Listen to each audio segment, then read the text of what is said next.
What do you hear?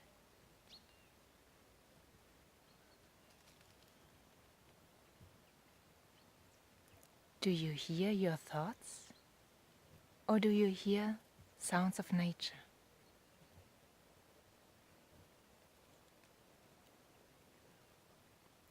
In order to hear the sounds of nature, we have to quiet our mind.